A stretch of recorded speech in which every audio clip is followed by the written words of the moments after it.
असहनी निपाबो भोरे भोर गे असहनी निपाबो भोरे भोर गे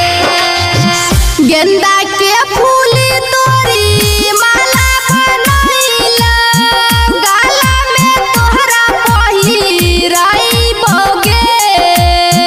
आबे ने हमरा घरे हंसवाली मैया असहनी निपाबो भोरे भोर गे आबे ने हमरा घरे हंसवाली मैया असहनी निपाबो भोरे भोर गे गेंदा के फूल तोरी माला बनैला गाला में तोहरा पहिराई बोगे आबे ने हमरा घरे हंसवाली मैया असहनी निपाबो भोरे भोर गे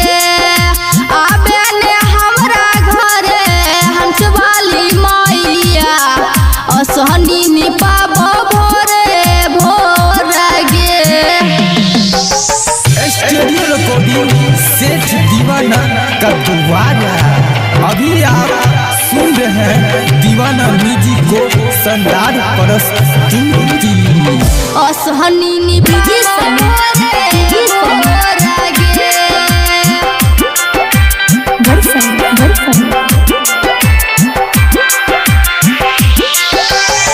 साल भर पर आब छोली तहु के मैया देहि ना भक्त पर धियान गे तही जे रूठबी त हम सब की करब तोहरे छमही माया पार गे तू ही जे रूठबी त हम सब की करब तोहरे छमही माया पार गे गेंदा के फूल तोरी माला बनैला गाला में तोहरा पहिराइब गे आबे ने हमरा घरे हंसवाली मैया असहनी निपाबो भोरे भोर गे आबे ने हमरा घरे हंसवाली मैया असहनी निपाबो भोरे भोर गे स्टूडियो रिकॉर्डिंग सेठ दीवाना का दुआरा। अभी आप सुन रहे हैं दीवाना म्यूजिक को शानदार प्रस्तुति।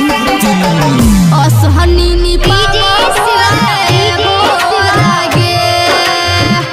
असहनी निपाबो भोरे भोर गे तू ही तो छी गे माई जग कलियानी रोशनी भारती बनल छ बुद्धिमान गे तोहरे या चढ़वा लागी सुतब गे माई तोहरे चौकीरा महान गे तोहरे या चढ़वा लागी सुतब गे माई तोहरे चौकीरा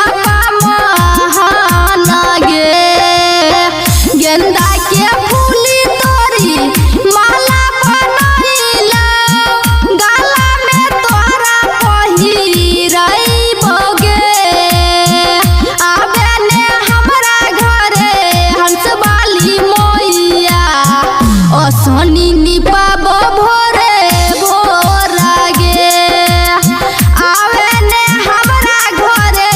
हंसवाली मैया